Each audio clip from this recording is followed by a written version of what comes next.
오늘은 성례와 예배 두 번째 시간입니다. 지난 시간에 좀 하다가 말았는데 우리 신앙고백서 27장 웨스트민스터 신앙고백서 27장 보겠습니다. 203쪽에 있어요.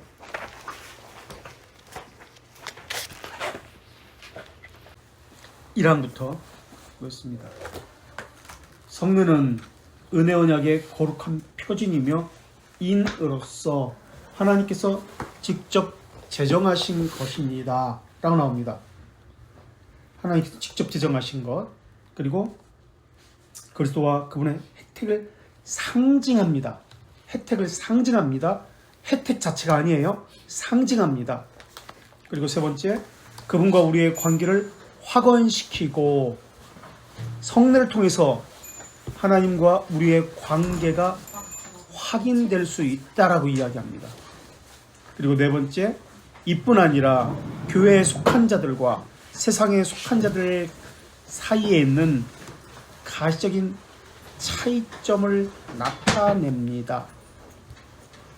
성례가 무엇인데 신자와 신자가 아닌 사람들 사이에 차이점을 나타낸다고 할까요? 그리고 다섯 번째, 그분의 말씀에 따라 그리스도 안에서 하나님께 예배하도록 진지하게 격려합니다. 진지하게 예배하도록 격려하는 것이 성례다라고 이야기합니다. 예배와 성례의 관계가 도대체 무엇인가 하는 것이죠.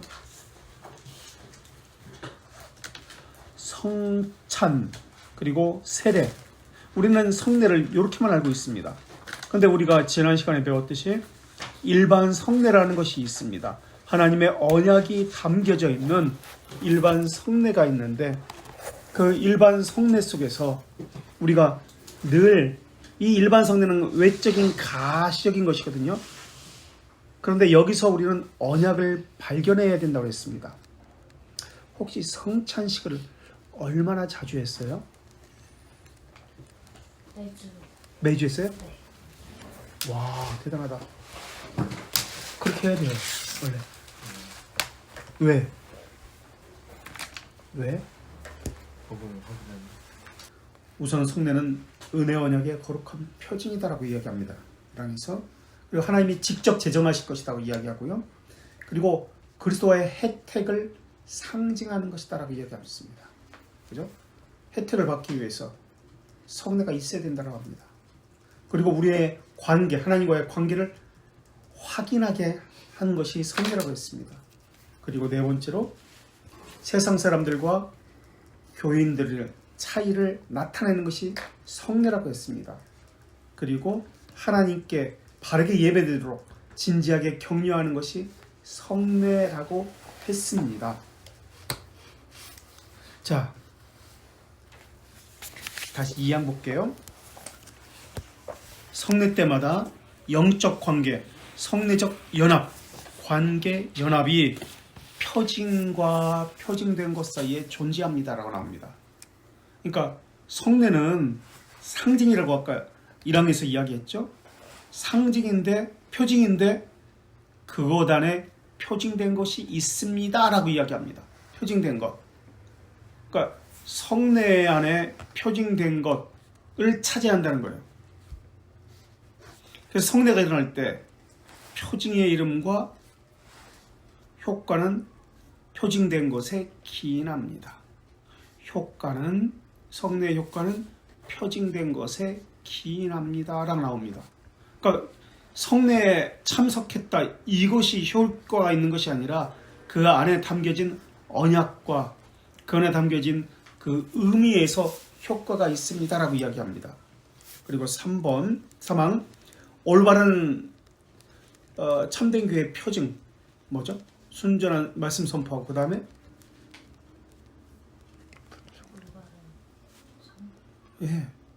바르게 성례를 시행해야 돼. 그럼 바르게 성례를 시행한다는 게 뭐예요? 어떤 의미인가? 지금 그것을 계속 이야기합니다.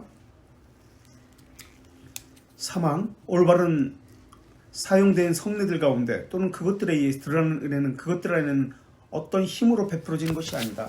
다시 말하면 성례의 효과는 그것을 집행하는 자의 경건, 목사나 사제의 경건이나 의향에 달려있지 않습니다. 오직 성령의 사역 그리고 그 말씀에 달려있습니다. 2절 이 말씀에는 그것을 지평하도록 권위를 부여하는 가르침과 더불어 가치 있는 성례에 참여하는 자에게 주어진 약속이 포함되어 있습니다 라고 합니다. 약속이 포함되어 있습니다. 약속을 발견하지 못하면 그러면 성례는 올바른 성례가 아니에요. 그리고 사망, 다시 말하면 성례 효과는 그것에 집행하는 사람에게 있지 않습니다 라고 이야기합니다. 그럼 사항에서 성례는 둘 뿐입니다. 하나는 세례이고 또 하나는 주님의 성찬입니다. 성례를 라틴어로 세크라멘트라고 이야기합니다. 세크라멘트. 구속력이 있는 의무를 지운다라는 의미예요. 그래서 군대에서 충성을 맹세한다 라는 개념이 세크라멘트예요. 충성이라는 개념이에요. 충성. 또 미스테리온이라고 합니다. 미스테리온. 이건 헬라어인데요. 미스테리온. 이것은 계시되기 전에는 알 수 없다라는 개념이에요. 비밀 신비라는 개념입니다. 그래서 여기서 비밀 신비라고 할 때 무엇을 지금 이야기하고 있는지 아시겠어요? 여기서 표징과 또 뭐? 비밀 신비. 표징과 또 뭐라고 그러겠죠? 여기서 표징된 것. 표징된 것을 이야기합니다. 표징된 것. 성찬 세례. 이것은 어떤 행위고 어떤 프로그램일 수도 있습니다. 어떤 의식일 수도 있습니다. 그런데 그 안에 표징된 것이 있습니다. 그래서 성례는 두 가지 것으로 구성되어 있어요. 하나는 외형적인 것 또는 가시적인 것 또는 감각적으로 표시된 것 또는 물질적인 것 이런 개념이에요. 가시적이고 외형적이고 물질적이고 우리 눈에 보이는 이러한 것들 외형적인 표시들 외형적인 상징들이 있습니다. 첫 번째. 그리고 이 안에는 반드시 내적인 영적 은혜가 있습니다. 이 두 번째 것을 발견해야 돼요. 이게 표징된 것이에요. 세례와 성찬에서 이 두 번째 것, 내적 은혜를 발견해야 합니다. 성령께서 이것을 발견하게 하시고 그 의미를 은혜와 결합시키는 거예요. 그래서 언약의 혜택에 참여하게 하십니다. 성령께서 그것을 하시는 것이거든요. 이것을 우리에게 수용하게 하고 적용하게 하십니다. 그리고 이것을 통해서 그리스도에게 충성을 또는 하지 않겠다는 무엇을 하지 않겠다 이것을 맹세라고 이야기하는데 서약을 하게 합니다. 무엇을 하겠다 서원, 무엇을 하지 않겠다 맹세 또는 서약 이것을 확인하게 합니다. 이것을 하게 합니다. 그래서 가시적인 성례는 우리가 이 신앙고백에서도 읽었지만은 그리스도인의 자기 정체성을 나타냅니다. 그래서 우리 예배도 마찬가지예요. 예배는 가시적인 것입니다. 의식입니다. 이 안에 담겨 있는 언약을 발견해야 돼요. 그렇지 않으면 온전한 바른 성례가 아니에요. 바른 성례가 아니에요. 참된 교회 표지는 바른 성례를 시향하는 것이거든요. 근데 이것이 없으면 바른 예배가 아니에요. 의미를, 언약의 의미를 발견해야 돼요. 그래서 그것이 그 사람의 휘장이 되는 거예요. 배지가 되는 거예요. 그 교회, 여기서는 이 책에서는 얼굴이라고 표현하고 있는데 배지, 휘장. 칼빈이 이렇게 표현하고 있어요. 배지가 된다, 휘장이 된다. 그 사람을 나타내주는 그 모임의 성격을 나타내주는 그 표시가 된다. 그런 개념이에요. 이것을 이 책에서는 얼굴이다. 그래서 교회의 얼굴은 예배다 라고 표현하고 있습니다. 그래서 바른 성례 시행, 성찬하고 세례를 한다. 그렇기 때문에 바른 참된 교회다. 그런 개념이 아니에요. 세례를 상징하는 것이 무엇이요? 세례를 상징하는 가시적인 것, 외적인 것이 뭐예요? 세례할 때 외적인 것을 가지고 세례를 주는데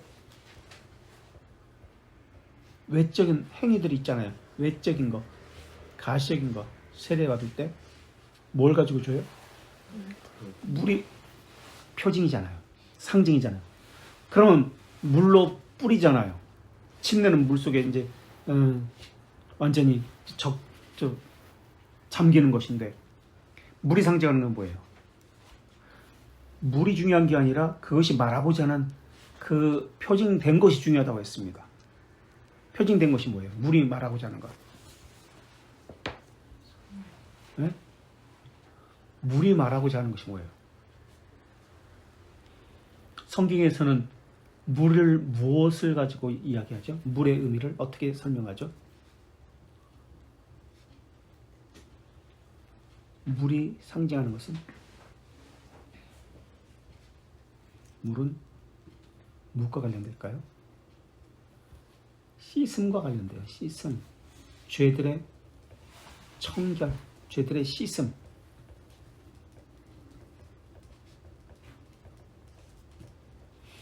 그럼 표징된 것이 뭐라고요? 표징은 물이라면 표징된 것은 죄들의 씻음이에요. 청결이에요. 청결. 그렇다면 우리가 예배를 통해서 성례를 통해서 바른 성례를 한다는 말의 의미는 이것이 우리의 신앙의 은혜의 혜택을 부여하고 바르게 예배를 하는데 격려하고 그런다면 무엇을 붙잡아야 된다는 말이죠? 세례를 하면은 물을 붙잡는 게 아니라 죄들의 씻음을 붙잡아야 된다는 거예요.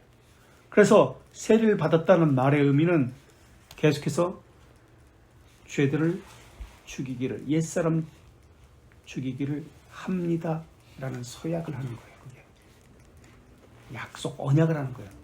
죄들의 씻음을 하겠습니다. 이제 나는 죽고 옛사람은 죽고 그리스도에게 나는 못 박혀서 새 사람을 입었습니다. 그래서 세례를 받은 자는 이것의 의미를 알고 세례를 받아야 돼요. 그리고 이러한 죄 죽이기, 옛사람 죽이기죠. 이것이 계속 있어야 됩니다. 이게 세례를 받은 의미예요. 그렇기 때문에 은혜가 강화되는 것이에요. 근데 이것도 없고 그냥 세례를 받았어. 나는 어떤 유명한 목사님에게, 훌륭한 목사님에게 세례 받았어. 그렇게 이야기해요. 나는 주례 목사님이 아무개야. 이것을 가지고 이야기해요.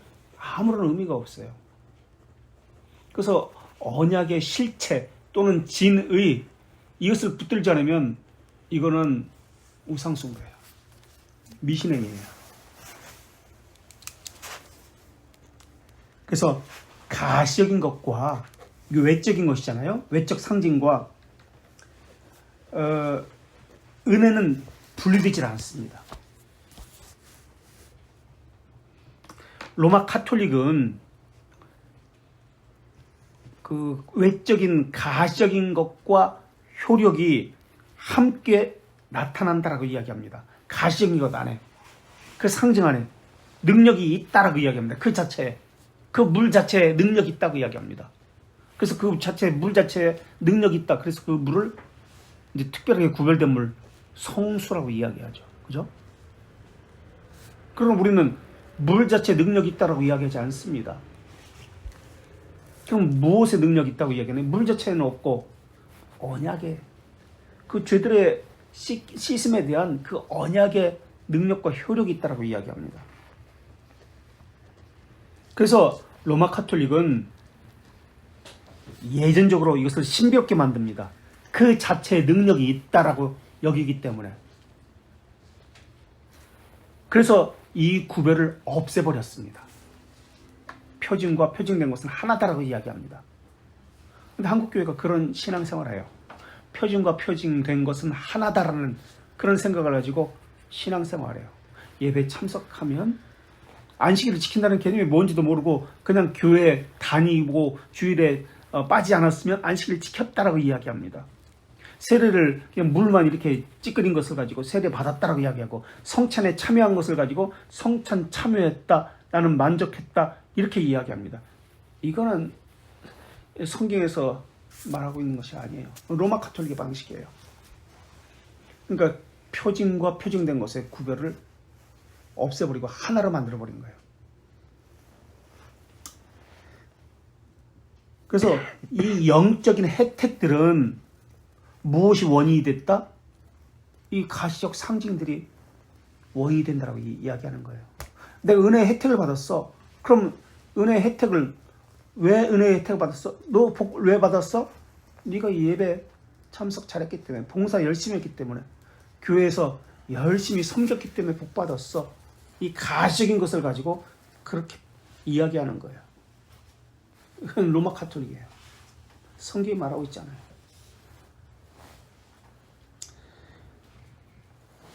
그래서 세례받은 것이 중생이다 동일하게 생각합니다. 그들은 세례로 구원받는다라고 이야기해요.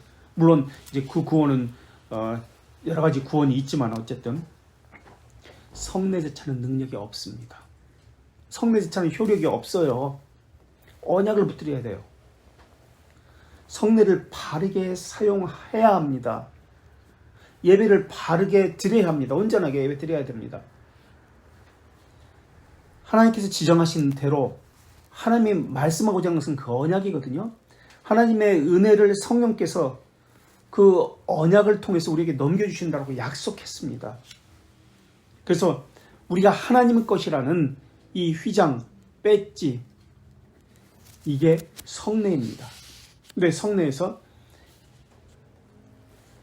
배지 그러면 우리 기독교인을 어떻게 정의하나요? 세상 사람들은 교회 다닌다 그러면은 그냥 신자다, 그리스도인이구나 라고 이야기하죠. 이런 거 이제 배지인데, 휘장인데, 성경에서 말하는 이 휘장 배지는, 칼빈이 말하는 휘장 배지는 그런 게 아니에요.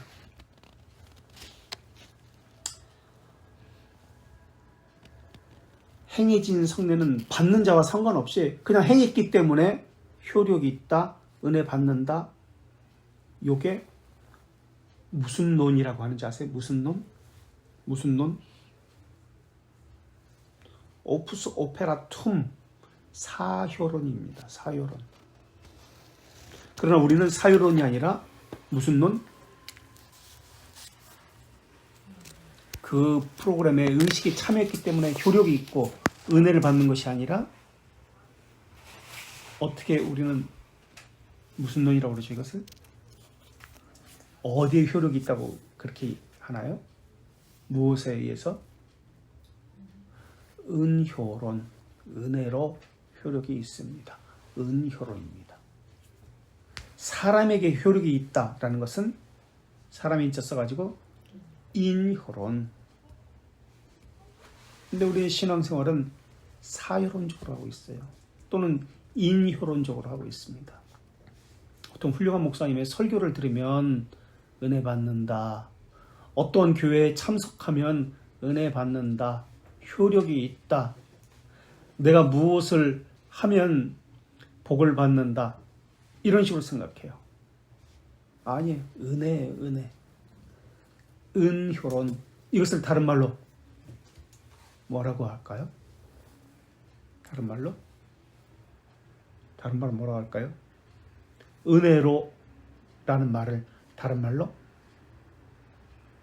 은혜로. 다른 말로?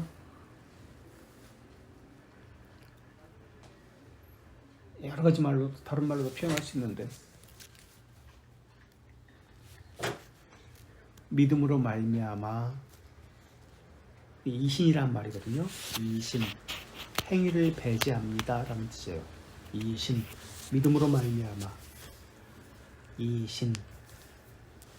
또 하나님의 선하신 뜻대로, 하나님이 기뻐하시는 뜻대로, 다 같은 말이에요. 행위를 배제합니다.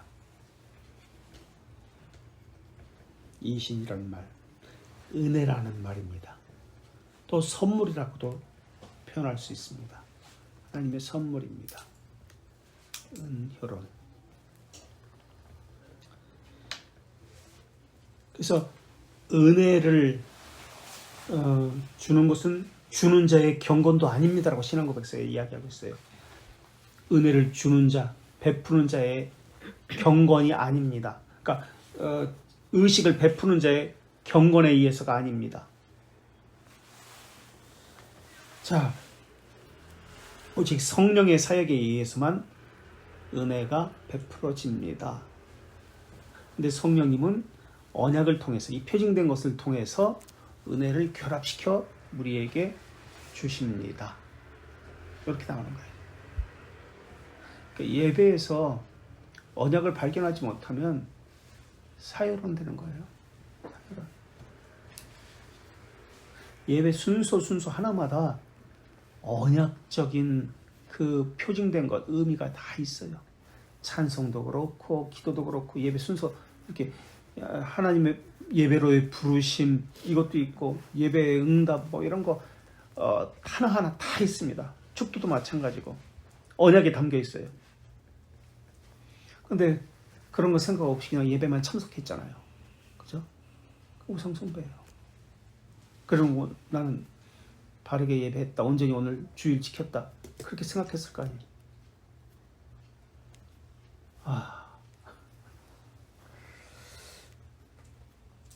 언약이라는 것은 우선은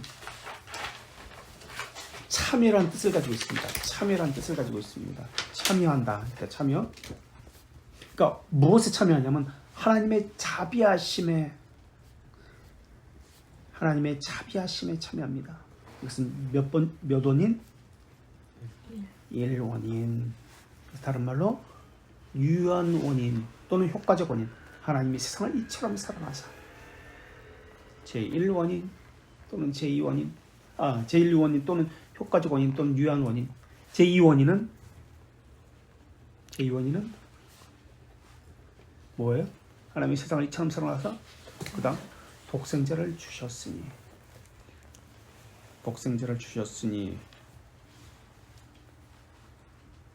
구속사에게 구속의 은혜, 혜택에 참여합니다. 예수 그리스도의 구속의 은혜와 그 은혜의 혜택에 참여합니다. 이게 두 번째.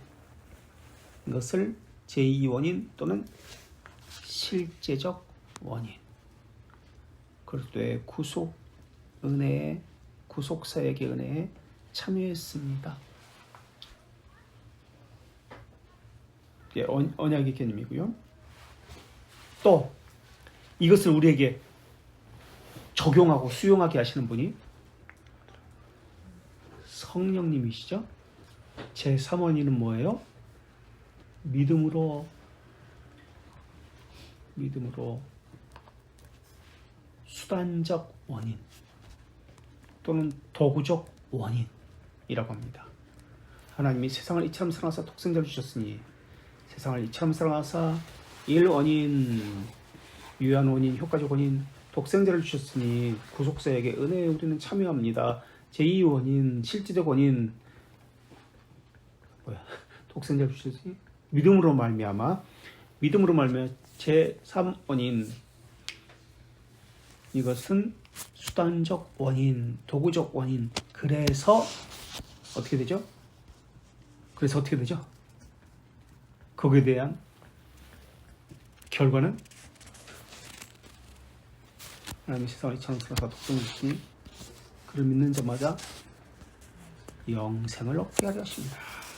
영생을 얻게 합니다. 이게 구원을 바라보는 돌트레이트의 키워드잖아요. 이게 시간의 개념이 아니에요. 이것은 지금 이 제1, 제2, 제3은 보통은 인과관계라는 말의 의미는 시간의 개념입니다. 그러나 이것은 시간의 개념이 아니에요. 영원이라는 개념이에요. 영원에서 일하는 것이기 때문에 포함한다라는 개념이에요. 포함한다. 이것을 포함해서 설명을 해야 돼요. 자, 그래서 첫 번째 언약이란 말은 참여라는 말입니다. 그리고 두 번째는 연합이란 말입니다. 그래서 나 혼자가 아니에요. 우리라는 개념입니다. 예배도 나 혼자가 아니에요. 우리라는 개념이에요.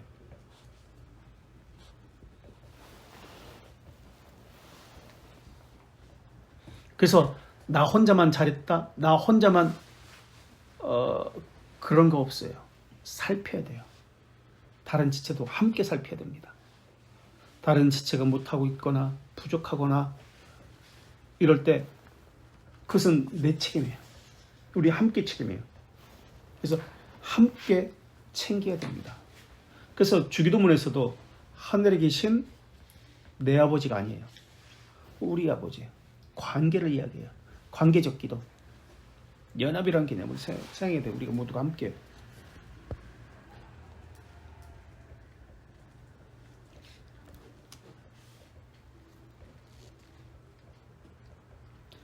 내게, 내 교회라고 말하는 사람들은 이런 개념이 없는 거죠. 우리라는 개념. 내 교회, 내가 다니는 지역 교회만 잘 된다. 그렇게 생각해서는 안 돼요. 다른 교회도 살펴야 돼요.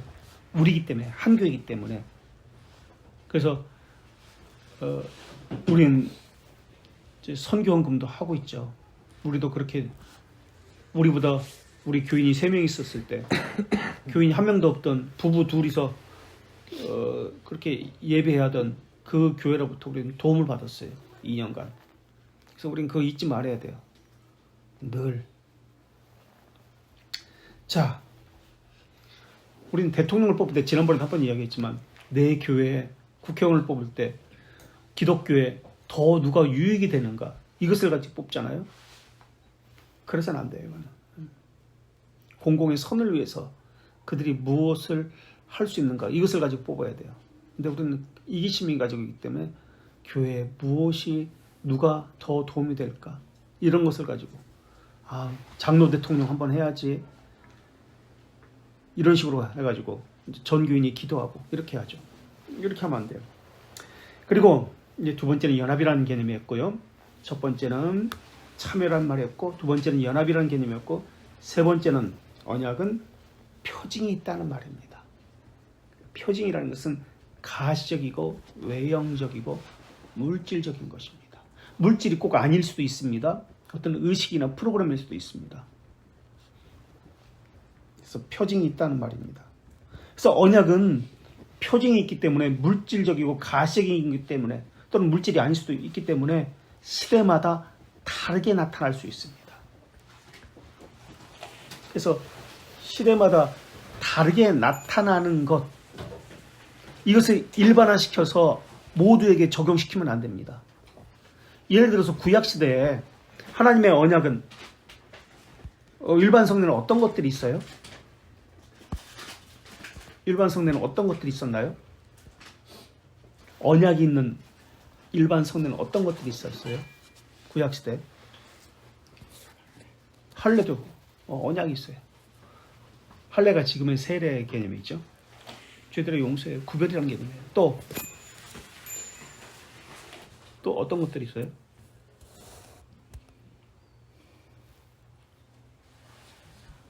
제사도 마찬가지예요. 제사. 고백이에요. 오실 메시아를 바라보면서 고백하는 거예요. 죄들의 용서에 대해서. 또 제사제도도 마찬가지. 그러니까 그건 일시적이에요. 영원한 게 아니에요.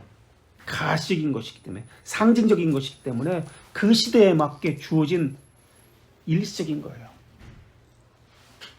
그러나 그 안에 담겨있는 언약은 그 진의라고 진의 또는 실체라고 합니다. 진짜 의미, 진의, 실체, 표징된 것 이런 것은 영원합니다. 신약시대든 구약시대든 그 의미는 동일합니다. 그래서 신약이다, 구약이다, 언약이라는 관점으로 이게 관통되는 거예요. 하지만 시대에 따라서 가시적인 것, 외형적인 것은 다르게 나타납니다. 타락 이전에 에덴 동산에서는 어떤 일반 성례가 있었나요? 에덴 동산에 있었던 일반 성례가 뭐예요? 어떤 언약이 있었잖아. 거기에 뭐가? 가시적인 무엇이 있었어요? 선악과. 그 언약이 뭐예요? 먹지 않으면 그게 어떻게 된다?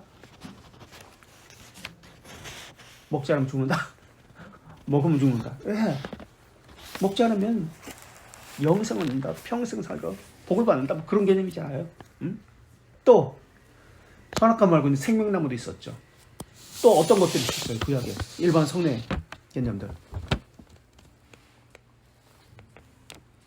엄청나게 많아요. 무지 많아요.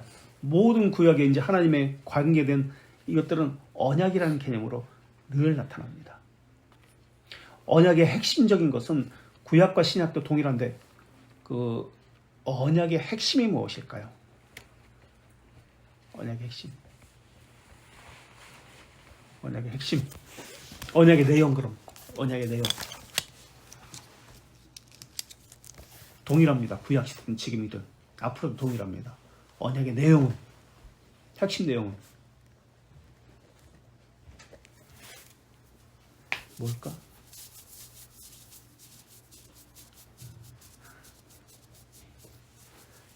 내가 너희의 하나님 됩니다. 너희는 나의 백성이 됩니다. 누구예요? 내가 너희의 하나님이 되고 너는 나의 백성 됩니다. 그렇게 하겠다, 그렇게 만들겠다 라는 거예요. 하나님은. 이게 언약의 핵심 내용입니다. 이건 영혼에 동일합니다. 하나님께서 하시는 거예요. 구약이든 신약 백성이든 똑같습니다. 이게 핵심 내용이 언약입니다. 그래서 언약의 이 가시적인 것 또는 표징은 그 시대마다 다르게 나타납니다. 신약 시대는 언약을 어떻게 나타내 보이시고 있죠? 구약 시대에는 어떤 사사기 시대에는 해가 뒤로 갔다가 양털에만 이슬이 떨어졌다가 양털 밖에만 이슬이 떨어졌다. 이것도 일반 성례예요. 가시적인 것을 보여주는 거예요. 하나님이. 또 출애굽했을 때 구름 기둥, 불 기둥 이것도 일반 성례예요. 내가 너희와 함께 하겠다라는 것을 보여주는 거예요. 그리고 성막, 성전 이것도 다 일반 성례예요. 그리고 언약이 담겨 있어요. 근데 사람들은 이스라엘 백성들은 이 안에 담긴 언약은 붙들지 않고 뭐만 붙들었죠? 할례라는 것, 율법이라는 것, 성전이라는 것 요것만 붙들고 있는 거예요. 그러니까 하나님이 이것을 없애버린 거예요. 언약궤 이것만 붙들고 있는 거예요. 그래서 가시적인 것들만 붙들고 있기 때문에 이것을 다 없애버린 거예요. 지금은 어떻게 신약성 시대에는 어떻게 나타나고 있어요? 일반 성례가 무엇으로 지금 표현되고 있죠?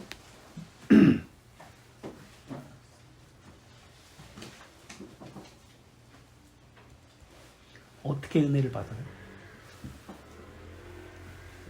은혜를 어떻게 받아요? 하나님께서 주시는 은혜를, 혜택을 무엇을 통해서 구약시대는 받았죠? 하나님이 주시는 은혜의 혜택을 무엇을 통해서 받았어요? 구약시대는? 네? 구약시대는?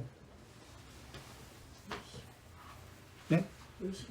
네. 제사를 통해서 또 율법을 지킴으로써 이러한 것들을 통해서 하나님이 주시는 은혜의 혜택을 받았잖아요.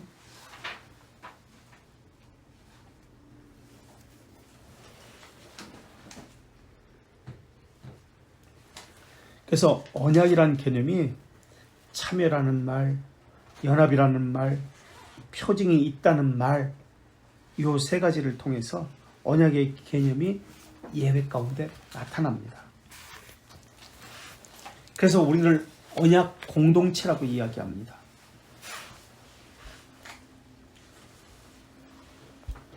신약에는 은혜의 혜택을 무엇을 통해서 주시죠?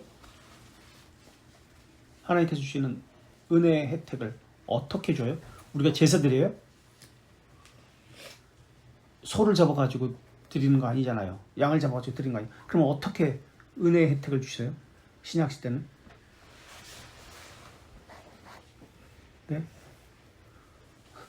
은혜 혜택을 무엇을 통해서 주세요?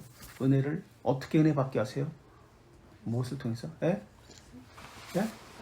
예, 말씀을 통해서, 말씀 선포를 통해서 은혜 받게 하시잖아요. 그죠? 그리고 또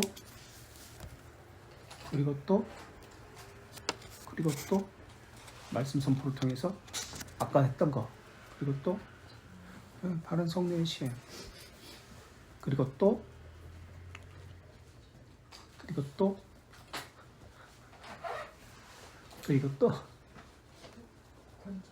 건진, 예, 기강을 바르게 세우는 것.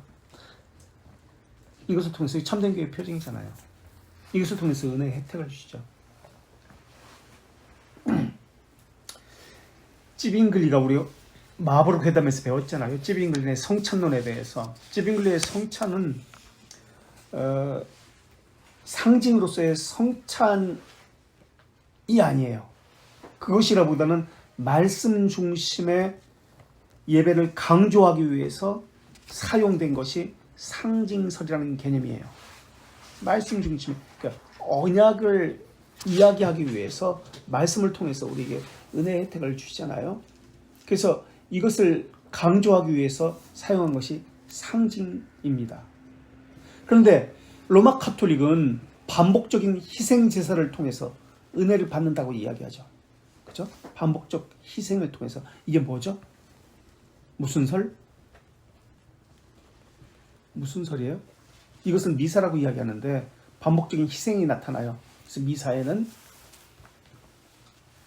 이것을 찌빙글리는 상징설을, 성찬의 상징설을 이야기했다면 로마 가톨릭은 무슨 설을 이야기하죠?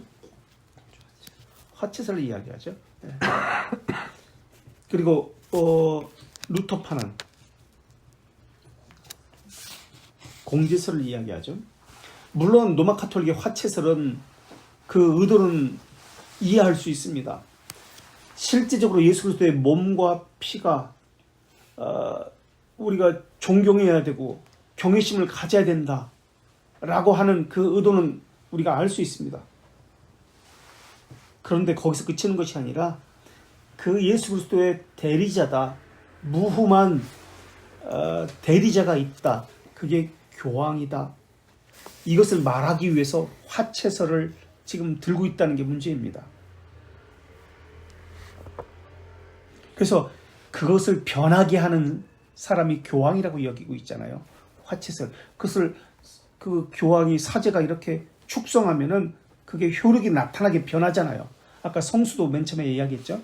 그것도 그냥 물인데 이것을 사제가 축성하면은 성수가 되고, 화채설 떡인데 그냥 포도주인데 이것을 축성하면, 기도하면 이것을 축성하면은 변해서 효력을 발생하는 거예요. 그러니까 사제에게, 교황에게 그 권한과 효력이 있다라고 초점을 맞추는 게 화채설이에요. 그렇기 때문에 문제가 있다는 거예요. 교황을 통해서만 하나님을 만날 수 있다. 교황을 통해서만 은혜를 받을 수가 있다. 이게 지금 그들의 화채설의 주장이에요. 그러나 우리는 왜 이것을 반대하죠? 우린 예수 그리스도만이 유일한 중보자라고 이야기합니다. 그러나 그들은 마리아를 이야기하고 교황을 이야기합니다. 그러니까 그리스도를 부인하는 거예요. 그래서 청교도들은 적그리스도라고 로마 가톨릭에서 그렇게 이야기했어요. 교황을 통해서만 하나님의 은혜를, 혜택을 받을 수 있나요? 우리는 무엇을 통해서 혜택을 받는다고 이야기하죠? 은혜를 받는다고 이야기하죠? 하나님에게서만. 그죠? 성령님을 통해서 그리스도의 구속과 하나님의 자비하신 분에게 적용되고 수용됩니다 라고 우리는 그렇게 배우고 있잖아요. 그래서 찌빙글리가 볼 때 루터의 공제설은 로마 가톨릭의 화채설과 동일하다고 본 거예요. 예수 그리스도께서 우리 죄를 사하기 위해서 매번 죽어야 했던 것이 미사예요. 매번 죽이는 거예요. 희생제. 그래서 희생에 관심이 많아요, 그들은. 그래서 예배 시간에 이제 한국 교회도 그렇잖아요. 패션 오브 크라이스트 보여주면서 희생과 고난에 대해서 초점을 맞추고 있죠. 구원 사건은 매번 그때 발생하는 게 아니에요. 언제 발생했죠? 구원의 그 능력은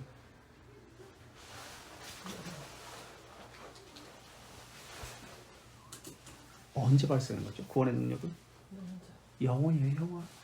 그래서 우리가 제가 아까 제1원인 하나님의 자비하신 영원이라는 개념이다라고 설명했던 거예요. 영원이에요, 영원.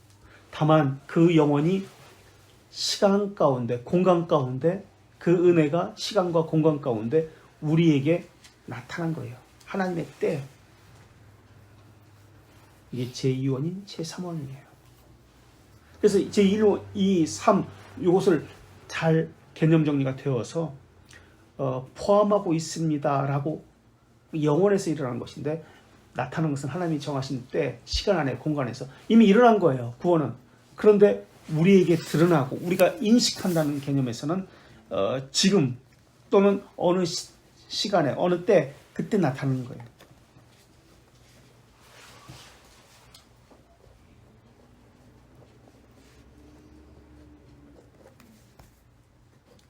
지빙글리의 그 상징설의 핵심은 이렇게 말씀 중심의 예배로 돌아가자라는 거예요. 언약에 관심을 가졌던 거예요. 그리고 인간 전통, 교회의 전통, 성경 보증하지 않는 이런 전통에 대해서는 제거하자, 배제하자라는 것이 지빙글리의 관심이었어요. 그래서 오직 성경을 가지고 이야기하는 거예요. 오직 하나님의 말씀만이 우리를 구원으로 인도합니다 라고 했던 거예요. 근데 우리는 보통 말씀 중심의 교회다 라고 하면서, 말씀 중심의 예배다 라고 하면서 어떻게 했어요? 말씀 중심의 예배다. 그게 어떤 개념이에요? 말씀 중심의 교회다라는 것은 어떤 개념이에요? 가시적인 것을 가지고 이야기하는 것인가요? 외형적인 것을 가지고, 표징을 가지고 말씀 중심의 예배라고 그렇게 하는 것인가요? 성경만 읽으면 말씀 중심의 예배가 되는 건가요? 그게 말씀 중심의 예배예요? 그게 말씀 중심의 교회예요? 말씀 중심의 예배, 말씀 중심의 교회라는 것은 표징 안에 담겨있는 표징된 것이 있어요. 이것을 붙잡는 것이에요. 근데 이것은, 표징된 것은, 언약은 다 버려버리고 표징만 가지고 가시적이고 외형적인 이 외적 상징만 가지고 지금 하고 있는 거잖아요. 그러면서 말씀 중심의 예배, 말씀 중심의 교회다라고 이야기하고 있어요. 그러다 보니까 성경의 본질, 신약, 구약, 언약으로 이렇게 핵심적인 언약으로 이게 전체가 관통되는데 이 언약은 사라져 버렸어요. 그리고 설교는 예화, 인간 처세술, 철학, 신념으로 가득 채워졌습니다. 구원자 예수 그리스도를 선포하는 거 아니에요. 사람의 말로 사람의 감정을 속이고 있는 것이지. 성공담이 복받는 그 주된 설교의 내용이 되어버렸어요. 성공담. 인간의 말을 절하는 것은 거짓 종교입니다.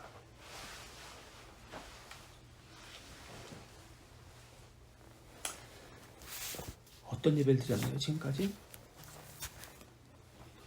어떤 교회에서 신앙생활 했나요? 그 말씀 중심의 예배라는 개념이 어떤 개념이었을까요, 지금까지? 왜 떡과 포도주를 일주일에 한 번씩 마시고 먹고 마셨어요? 어떤 의미로 알고?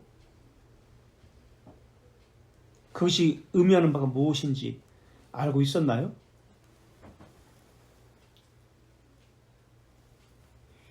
하나님 보이지 않으시는 영이십니다. 하나님의 대표적인 속성이 무엇이죠? 무엇과 무엇이죠?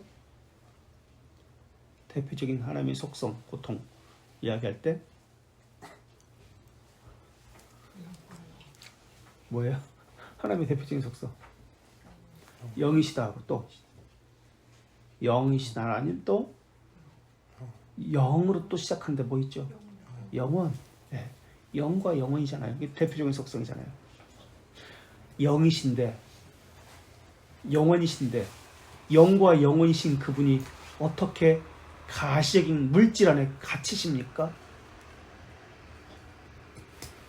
빵이라는 포도주하는 물질 안에 갇혀 있는 거잖아요. 하나님이 이걸 믿고 있는 거잖아요. 지금 이거 화채설인데, 공제설인데, 그 물질 속에 갇혀서 이것을 먹으면 효력이 있다라고 하는 것인데, 보이지 않는 영이신데 세상의 지상의 것으로 상상하는 모든 개념을 버리라는 것이 영이라는 개념인데, 하늘에 계신이라는 뜻인데, 그게 지상에 있는 모든 것을 버려라, 상상하는 모든 것을 하나님이다 하고 하는 이런 모든 것을 버려라, 그게 하늘에 계신이라는 뜻인데, 그런데 떡과 포도주 속에 예수 그리스도께서 거하신다고요? 그것은 제1계명을 범하는 것 아닐까요? 그리고 예수 그리스도가 떡과 그 포도주 주위에 현존한다고 하는데 똑같은 말 아닌가요? 그러니까 가식인 것을 가지고 하는 거예요, 지금. 그들이 잘못됐다는 것을 이야기하는 게 아니라 우리도 그렇게 해왔다는 것을 이야기하는 거예요, 지금. 그 의미는 전혀 몰라. 관심도 없고, 그것을 언약을 붙들려고 하지도 않고 그저 참여했기 때문에 몇 번 했다, 이것을 가지고 이야기하잖아요. 한번 좀 이야기해 볼까요? 시간이 많이 가네. 이거 다음 시간에 1시간 더 해야 되겠는데, 이러다 한번 좀 이야기해 보세요. 느끼고, 성례에 대해서, 성찬에 대해서, 세례에 대해서 경험했던 거, 느꼈던 거. 못할 것 같아가지고 다음에 다시 해야 될 것 같아요. 아직 많이 남아가지고 너무 자세히 풀어가지고.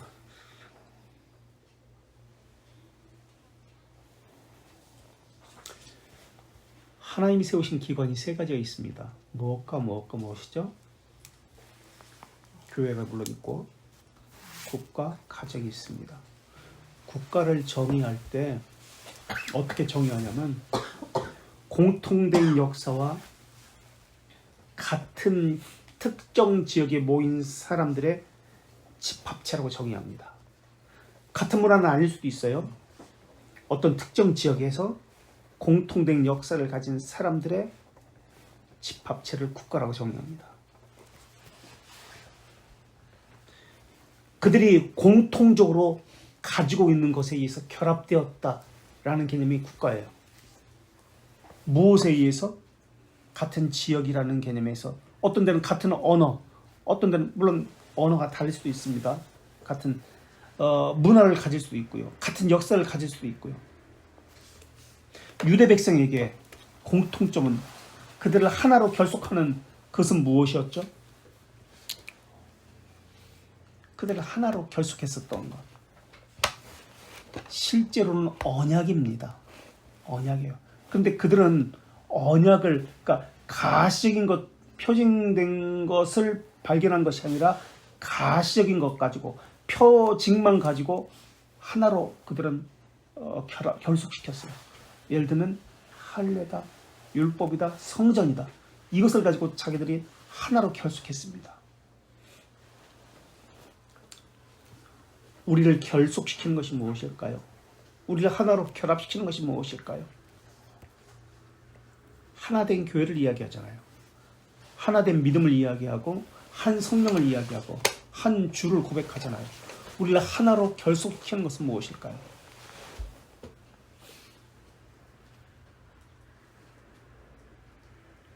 언약입니다. 언약. 동일한 성령, 동일한 주, 동일한 믿음. 우리는 동일한 주를 섬기고 있고 동일한 목적을 가지고 있습니다. 그래서 교회는 언약으로, 동일한 언약으로 부르심을 받았다고 해서 콩그레 갓지오라고 합니다. 하나님께서 부르셨다는 개념이에요. 콩그레 갓지오, 라틴어로 하나님께서 부르셨다. 그리고 하나님의 그 부르심 콩그레가지오에 응답해서 그 언약에 동의해서 함께 모인 자들 코에투스라고 합니다. 그래서 그들은 코에투스 하나님의 부르심에 그 언약의적 부르심에 응답했다. 그래서 함께 모였다. 코에투스. 이게 교회라는 개념이에요. 그래서 언약으로 그들을 하나로 결속하게 된 것입니다. 그래서 한 몸을 이루게 된 거예요. 고린도전서 이거 다음 주에 너무 중간에 끊기면 또 그렇잖아. 우리 책으로 들어가서 이거 다시 한번 읽어봅시다. 페이지 14페이지.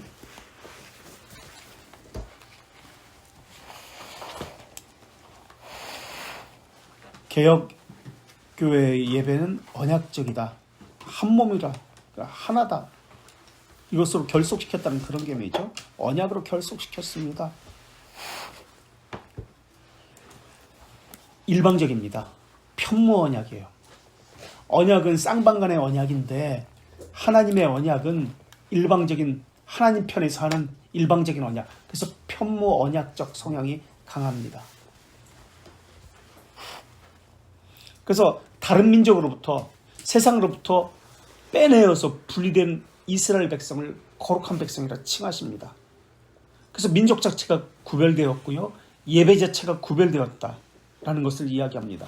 그것을 언약으로 결속시켰다. 하나님께서 자기 백성에게 찾아와 주셔서 맺으신 언약이다. 하나님이 먼저 찾아와 주셨다. 이거 아까 라틴어로 콩그레가지오. 언약적으로 하나로 결속시켰습니다.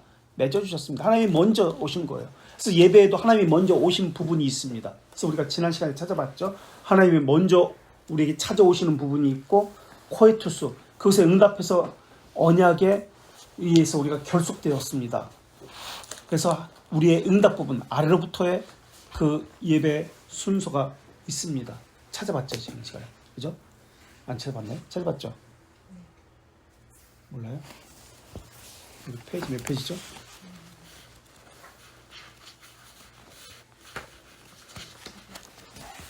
23페이지. 언약에 의해서 결속되는데요. 하나님이 먼저 우리를 부르십니다. 첫 번째 나오죠. 하나님이 먼저 부르십니다. 그래서 위아래 이렇게 지금 표시가 되어 있어요. 예배의 부름은 여기는 위로 표시됐는데 사실은 여기에 빠진 것이 있어요. 그 예배의 부름 부분을 가서 더 설명할게요. 먼저 하나님이 부르시고 우리가 응답합니다. 그래서 위아래 두 가지 것이 있습니다. 하나님의 부름입니다. 하나님의 부름. 하나님의 부름이기 때문에 아래가 아니라 위죠. 위에서 아래로죠. 하나님께서 부르시기 때문에. 그래서 응답해서 나오는 것이 아래에서 위죠. 또 요 두 가지 것이 이제 합쳐졌다는 것을 이야기해야 합니다. 그럼 말이 나왔으니까 하나님을 부름일까요? 예배로 부름일까요? 하나님을 부르는 것이에요. 우리가 여기 있습니다. 하나님 오십시오. 이게 예배의 부름이에요? 아니죠. 근데 우리는 그 기도를 그렇게 해요. 성령님 이 자리에 임재해 주십시오. 우리 예배를 받아 주십시오. 잘못된 기도네. 하나님이 먼저 우리를 부르신 거예요. 그래서 먼저 부르셨고 우리는 그에 응답한 거예요. 이런 개념이 있다면 성령님께서 우리와 함께 해주십시오 라고 기도하지 않겠죠. 그래서 기도도 교리적으로 해야 됩니다. 교리에 맞게. 자, 그래서 위아래 있다는 거. 계속해서 읽겠습니다. 하나님께서 자기 백성을 찾아와 주셔서 맺으신 언약은 세상 사람들이 맺는 계약과 질적으로 다른 성격을 가지고 있습니다. 하나님께서 찾아오셨다는 부분에서 다른 종교는 사람이 신을 찾습니다. 그런데 여기는 하나님께서 먼저 사람을 찾아오셨습니다. 그래서 하늘 보좌를 버리고 예수님께서 인간의 시간과 공간 속으로 들어오셨습니다. 세상의 모든 계약은 두 당사자가 자발적으로 쌍방계약이라고 합니다. 그런데 하나님이 자기 백성과 맺은 계약은 하나님의 일방성 편무계약이라고 합니다. 무슨 말씀드렸죠? 편무계약? 내가 나의 언약을 이루리라 라고 말씀하셨어요. 내가 너희의 하나님이 되겠고라고 합니다. 그리고 너희는 나의 백성이 되리라 라고 합니다. 이게 언약의 내용이라고 했습니다. 하나님 일방적으로 자기 백성을 부르십니다. 콩고래 같지요. 그리고 그들과 더불어 언약을 편무계약을 맺습니다. 언약을 맺은 후에는 두 당사자가 수행해야 할 의무가 있습니다. 하나님 편에서는 그 백성에게 이제 각각 신실한 거예요. 하나님도 그 백성에게 신실하고, 그래서 하나님께서는 늘 기억하신다. 야곱에게 언약을 했던 거, 아브라함과 이삭과 야곱의 언약을 내가 기억한다. 이 말씀은 계속 하신 거예요. 그 언약을 기억하였다 라고 하면서 그들에게 은혜를 베푸십니다. 그리고 이 백성들도, 언약을 맺은 이 종들도 이 언약에 신실해야 합니다. 그래서 각자가 언약에 신실해야 합니다. 그런데 하나님은 언약을 신실하게 계속 수행하고 있지만 그 백성들은 그 언약을 수행하지 않습니다. 자, 그래서 개역교회 하나님 편과 그 백성 편에서 각각 언약의 요구에 신실하게 반응해야 합니다. 축도는 무슨 뜻일까요? 예배를 마친다는 뜻일까요? 축도는 이제 우리가 이제 앞으로 하겠지만 축도라는 말은 잘못됐습니다. 강복선언입니다. 축도는 예배를 마쳤습니다라는 뜻일까요? 그럼 무슨 뜻일까요? 무슨 뜻일까요? 축도는 예배를 마쳤습니다. 미사라는 뜻은 예배가 끝났습니다 뜻이에요. 이제 끝났습니다. 이제 잘 가십시오. 미사라는 뜻이 그 뜻이에요. 이제 다 끝났습니다. 이 미사에. 축도는 예배가 끝났습니다. 그 뜻일까요? 강복선언은 아닙니다. 우리 어떻게 하죠? 강복선언 할 때 우리 주 예수 그리스도의 은혜와 신약의 고린도서 13, 13절 또는 민수기 구약에 이제 강복선언이 있죠. 6장 24절부터 26절까지. 여호와는 그 전에 뭐 하죠? 우리는 뭐예요? 우리는 뭐예요? 강복선언 전에 이제 여러분을 삶의 자리로 파송합니다 하고 성경 구절을 읽죠. 이것이 말하고자 하는 것은 이제 여러분은 말씀과 함께 살겠습니다. 말씀대로 순종합니다. 말씀과 함께 하나님께서 동행하십니다. 그 뜻이에요.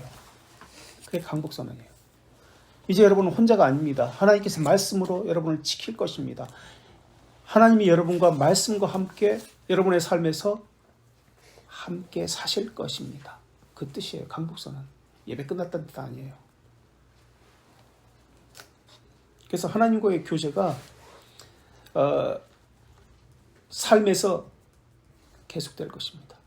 그 강복선언에서 언약이죠. 그것이 발견되지 않으면 그럼 의미가 없어요. 그 강복선언.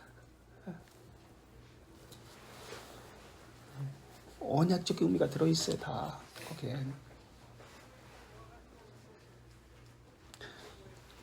삶과 연결됩니다. 신학은. 그게 바른 신학입니다. 그래서 개혁신학은 성격이 우리를 이끌어갑니다. 하나님의 말씀이 우리를 이끌어갑니다. 그리고 교회와 우리는 주체가 아니라 객체입니다. 수동적입니다. 하나님의 말씀에 종속되어 있습니다. 그래서 구원도 수동적이라고 이야기합니다.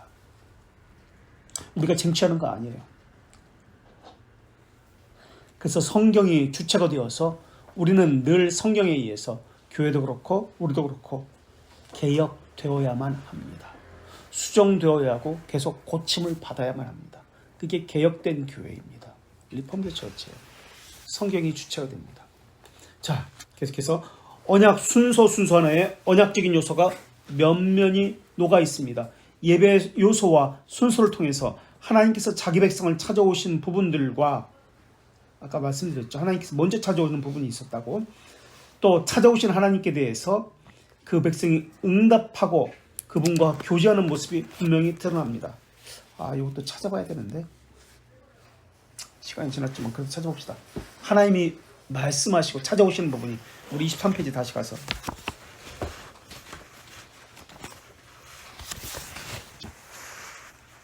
하나님이 찾아오시는 부분 한번 보세요. 지금 위아래 됐는데 이건 좀 틀린 것도 있으니까 어쨌든 참조하시고 하나님이 우리에게 찾아오시는 부분 어떤 것이 있어요? 하나님 먼저 우리에게 찾아오시는 부분 하나님을 부름이 아니라 하나님께서 우리를 부르시는 것 예배로 부름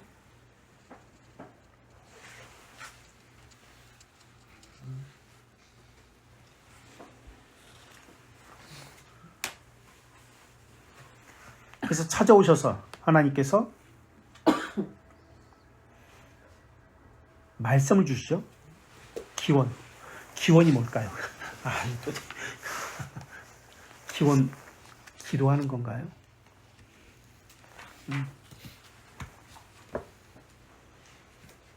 기도하는 건가요?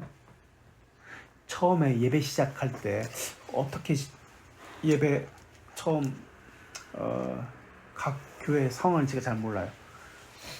목사님들이 소위 사회를 보잖아요. 예배 인도하잖아요. 그때 처음에 어떻게 시작했어요? 저쪽 교회에서나 뭐 다른 데에서는 하나님이 영이신 예배하는 자가 영과 진리로 예배할지니다. 그리고 그걸 이야기하고 하나님 이 자리에 임재하여 주시옵소서 이렇게 기도하나요? 목사님이? 사회 목사님이? 어떻게 했어요? 보통 일반 교회에서는 그렇게 기도하잖아요. 하나님께서 이 자리에 임재하여 주셔서 우리 예배를 받아 주시옵소서. 예수님의 이름으로 기도합니다. 아멘. 이렇게 했어요. 말씀 읽고 그 다음 어떻게 했냐고. 하나님은 영이신 예배하는 자가 영과 진리로 예배할지다. 하나님 감사합니다. 이 자리로 우리를 불러주셔서 기도하나요? 짧게.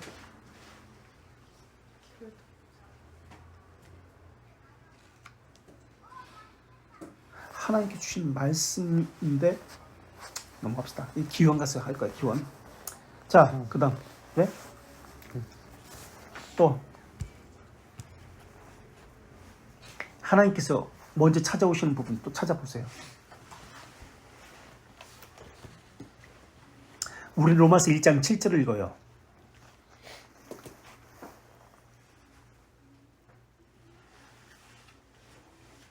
각 서신에 보면 앞에 하나님께서 우리를 부르시는 그 처음에 어떻게 해요? 제가 처음에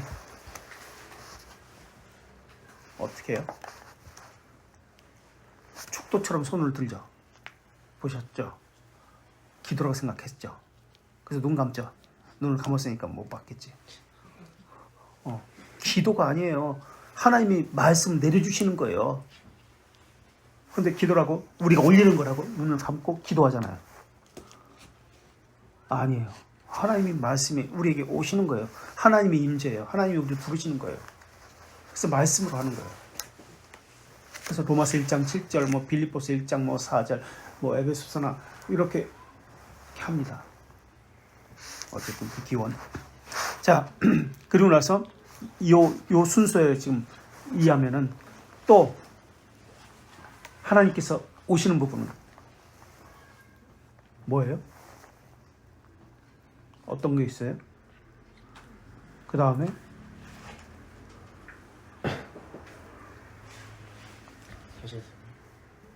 사제선언 했어요. 그게 혹시 사제선언 했어요? 죄대로 용서 선포했어요? 안 했어요. 그거는 뭐 눈과 같이 희어졌니라 뭐 그런 거 안 했어요? 너희 죄가 사해졌으니 그런 거 안 했어요? 하나님 우리에게 오시는 거 십계명이 있죠, 그죠? 여기에서는 사죄 선언이 여기서 지금 나와 있는데 십계명이 있고 그 다음 하나님 말씀하십니다. 그 부분에서는 성경 봉독. 우리는 성경 봉독과 성경 봉독하고 기도하고 다시 성경 봉독합니다. 왜 그렇게 할까요?